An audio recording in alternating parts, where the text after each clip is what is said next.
8 minutes past 8. Welcome back to Sunrise Daily. Well, we'll go live now to Sheon. He's on the streets, so you may just hear somebody just walking behind him and making some sort of phone call while he's talking to us. Morning, Sheon. What's going on where you are in Ekiti? Thank you, Chamberlain. Well, it's a bright morning and an early one for the people of Ado-Ekiti. We are right at the Fajuyi Park. It's a very popular park, the intersection that takes you in and out of Ado-Ekiti, the capital of the state.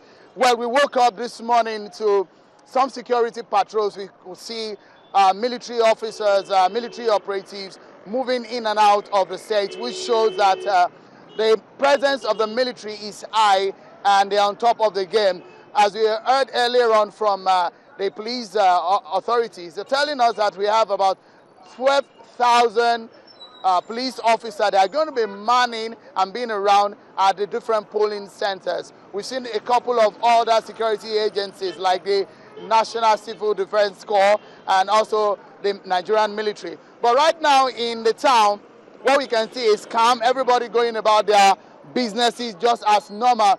But let me remind you that schools have been closed because of the election, and most of government activities there also will be running off today as early as possible because of the election. People are actually preparing. You could actually see people moving in and out of town. The traffic situation is just as normal like you will find it on a usual day in Ado-Ekiti. Things are calm. People are going about their daily businesses. Unlike what we heard earlier on, that people might be scared moving around town. But what we can see this morning is that people are just okay and calm. You've had contact with the INEC officials. What's the mood at the INEC office right now? What in terms of preparations and all of that? All right, thank you, Nata. What we saw yesterday was that they distributed the sensitive materials. The non-sensitive materials have been distributed for several days now. We have slightly over 2,000 polling units, 2,195 polling units. And those are the places where they've discharged the sensitive materials. It was done in the presence of politicians yesterday, at about noon yesterday. That was when it was done. So we saw those materials being distributed. And again, we saw that some of the observers were on ground also to monitor the process. And largely, the materials have been distributed. Security operatives were guarded the materials to the different places. This, they say that they want to do early enough so that the issue of logistics is not a problem in this very election. I mean, we spoke to Kaide though, talked about a number of issues, the voters' card being distributed. Could you give us a sense of the voting population? What do we expect?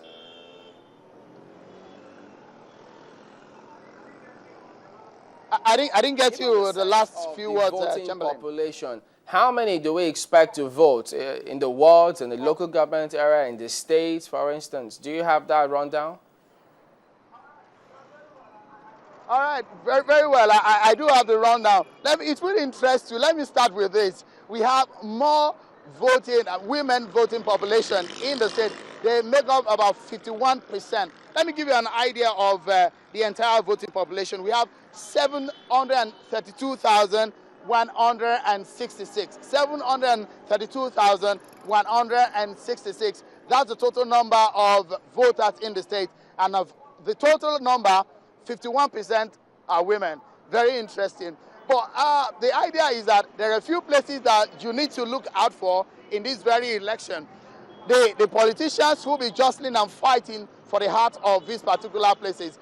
One is Ado-Ekiti, very crucial. It has about 3 or 4 local governments put together in terms of the numbers. It has, out of the 732,000 voting population, Ado-Ekiti alone has 134,141. That is huge. It's the state capital. I mean, where we have the state capital, the local government houses the state capital, and it has the largest voting population. So all the parties, all the politicians, will have their eyes here just to fight for the heart of this place and get the voters here. But Chamberlain, I have one of the observers in town, Festus Okoye, who has been monitoring the polls. Apart from what we can see as journalists, he also can give us an understanding of what the situation is. But Mr. Festus Okoye joins us now on Sunrise. Thank you for joining us on Sunrise this morning. Give us a sense of what has been happening so far from what you have been able to observe and what you can see on ground. Well, I have been here since Monday trying to get a feel of what is going on. It is very clear that the electoral management body is ready for these elections. The ordinary people are also ready for these elections. The security forces are also ready for this particular election. But one concern we have, which may really be fundamental to the success or otherwise of this particular election, is how the security forces and the security agencies conduct themselves. We can see that they have arrived in large number, and because of their large number, there's a possibility that the people may have confidence in the elections or they may simply stay away. So I believe that the security forces and security agencies should and must conduct themselves in a manner that gives confidence to the electoral process, but we are ready. All right. Just before I allow you go, tell me, did some of the materials have been taken out of INEC of headquarters here along Old Ini Road? Tell me, from that observation, the distribution, how did it go? Do you think that is reliable, the way it's been conducted? Do you think that it gives confidence to the politicians and to the people at large? Well, everybody, all the political parties, the civil society groups and organizations, and all the election observers were allowed to witness the distribution of materials. And you can see that the electoral management body also got their vehicles from the contiguous areas to assist in the movement of materials. So at our own level, at the level of civil society groups and organizations, we are ready for these particular elections. We have deployed our observers, we have collected our materials, and everything is moving on smoothly. And we can only wish the people of Ekiti State well in this election.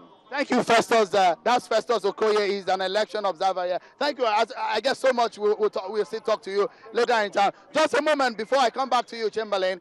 There is a resident here who also can give us an understanding, so our viewers can have a sense of what is happening on ground and the preparation of the people of Ekiti for this poll is a very crucial one.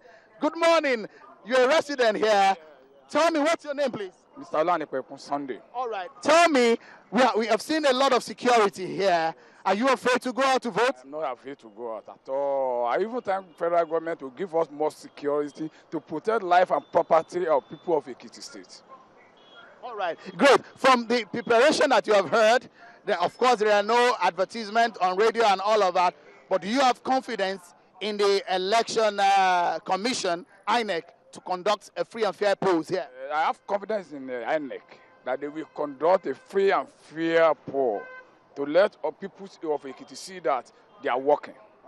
Thank you so much. Thank you for talking to us. Chamberlain, well, that is the situation from the observer's point of view, from a resident point of view, and from what we have been monitoring so far. It's going to be a very crucial election. The eyes of the whole world is on Ekiti State at this moment. Well done. Thank you very much indeed, Seun Kimbalo is speaking to us live from Ekiti. And do be careful about those motorcycles I see just going behind you, Seun. All right, we'll be back here and take a look at what we've got next.